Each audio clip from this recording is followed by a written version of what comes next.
All right, we made a bad life choice. Now we're gonna deal with it.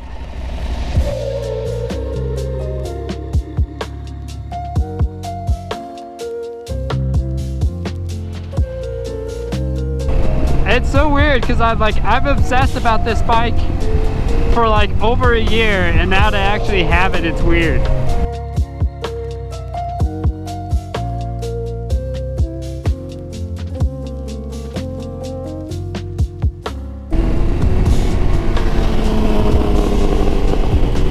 I don't know what RPM it gets pissed off at.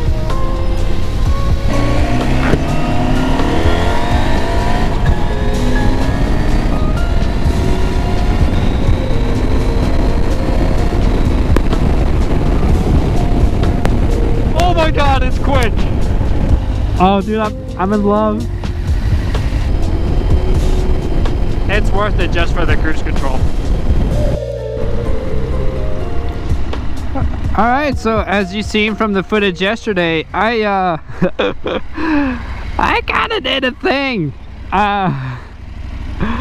Oh man, I'm so irresponsible, it's not even funny. But I have plans. I have lots of plans. Recently I got into riding on dirt, like a lot. And it kinda was the 390's fault, which then led me to buy a 250. And then we ended up here. Like I said yesterday, I've been obsessing over this bike for like the better part of the year. Because originally I wanted like an 890 Adventure. But I wasn't really sold on the look. And that was my problem, is like I am extremely picky on how my motorcycles look. I just kind of dealt with the 390 just because like it was a fun little bike. Like its peppiness and fun characteristics like outweighed how it looked to me, which is not a lot of bikes do that. Light screen.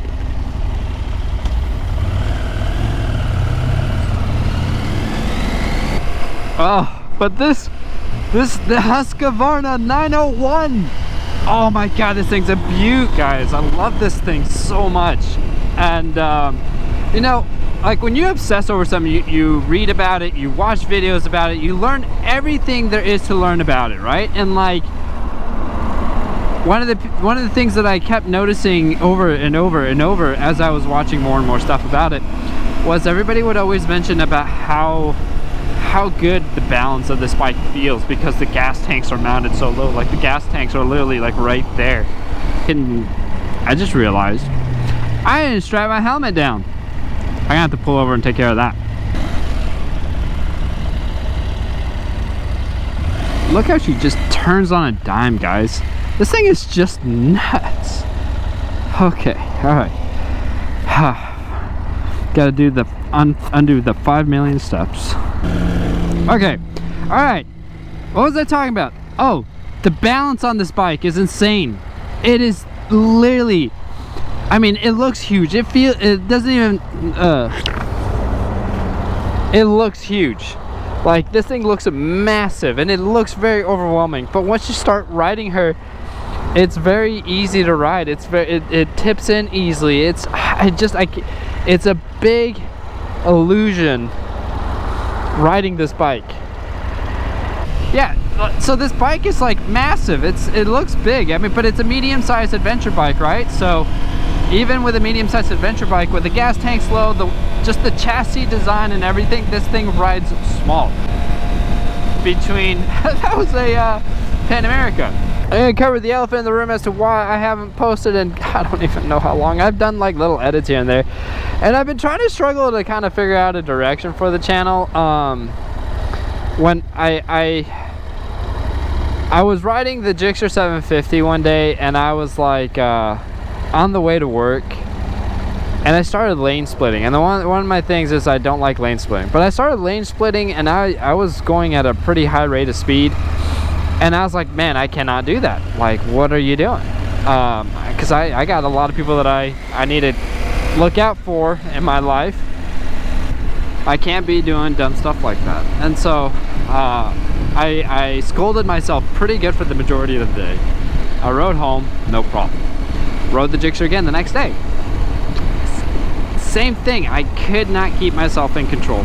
I am just too addicted to, I'm too addicted to the speed, the sounds, the power, the bike throwing, you know, the feel of the bike pulling at max power. Like I'm so addicted to it, man. These hand warmers are burning my hands. I have to turn these down. I was too addicted to it. I could not stop. Alright, so why did I sell the 750? Well, there's gonna be several reasons as to why I sold the 750. And let me kind of put it to you guys this way. One, I can't control myself on that bike, and I had the opportunity to buy that CBR 1000, which I didn't, and I'm glad I didn't, because I could handle the bike. I understood the power. I can, you know, I had the knowledge to ride it and survive. Now, where my problem lies is I start to blur. I start to skew the line to where there's fun and then there's being reckless. And I noticed that my majority of my time riding the 750 and riding that CBR 1000 is that I would go in between that line a lot, like way too much, more than I'd be comfortable to say. And it's to be honest, it scared me. I was not in a good place because of it, and I didn't want to be stressed riding a motorcycle when, to be honest, I ride these to be relaxed and have fun and let out some steam. So I just could not continue doing that. Does that mean I'm done with super sports? No, it does not mean I'm done with super sports. I definitely will get another one when I put a lot of more miles under my belt and a lot more maturing. So the chances are I probably will not get another one. But we'll see. I don't know. I love super sports. I don't ever want to stop riding them. And plus, the CBR 1000, Joey bought it, and as you guys saw yesterday, he's been riding it. He's been doing good on it, and I honestly can't wait to ride it every once in a while, and we can do videos on it. No, but he's taking good care of it, and he's been loving it. But I think I'm in a point in my life where I kind of want to go on adventures. I want to learn a new set of skills, and off-roading has been something that I need to cross off my bucket list. And I got, you know, I converted all to dirt. It is what it is. I have no regrets. No regrets. You know, I do have regrets. Traffic. And I know I'm probably gonna get destroyed in these comments, but like, to be honest with you guys, like I like pineapples on pizzas. I like pineapples on pizzas. I'm sorry. I like pineapples on pizzas. I'm that guy. I think my hands are sweating. Dear God, so there was a chap I was talking to about buying this motorcycle because he has one, and I was literally like annoying the living crap out of him. I was like, dude, I need to know this, this, and this.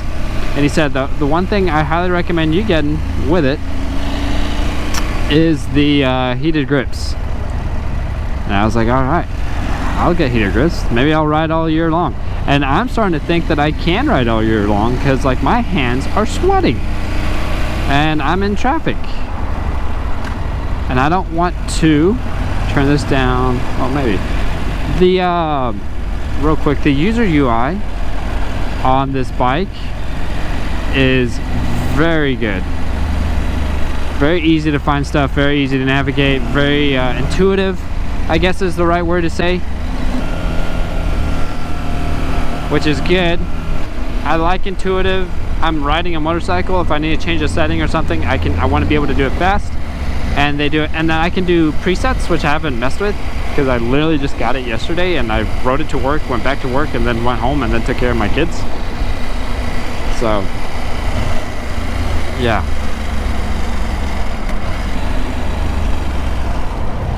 It does have a pretty soft front end. Like, I don't know if you guys see it, but if I tap my brakes, it dives real good.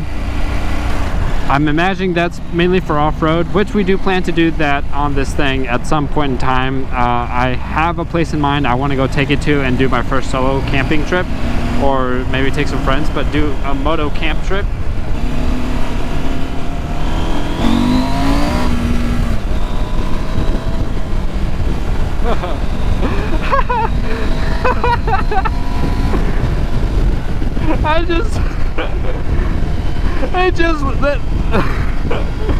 This thing just wants to lift the wheel. No matter what you do, it just wants to do it.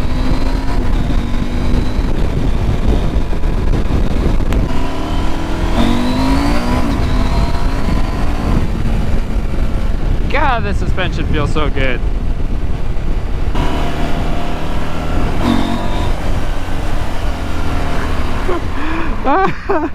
Oh my God, this is amazing.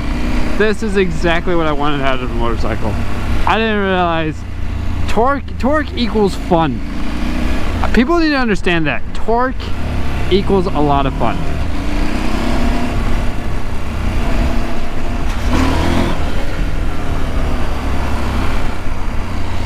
Just did a wheelie over the railroad tracks. Maybe a very tiny one, but we did one.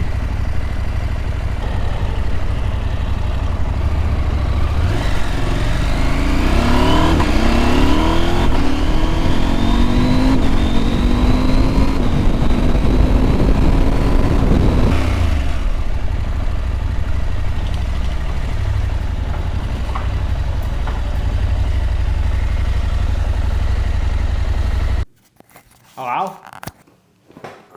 I didn't know adventure bikes were so much fun. And on top of that, how good they are just for like putting around town. And then you mix it with a, 2-cylinder torque engine. This thing's got 80 foot-pounds of torque. That's insane.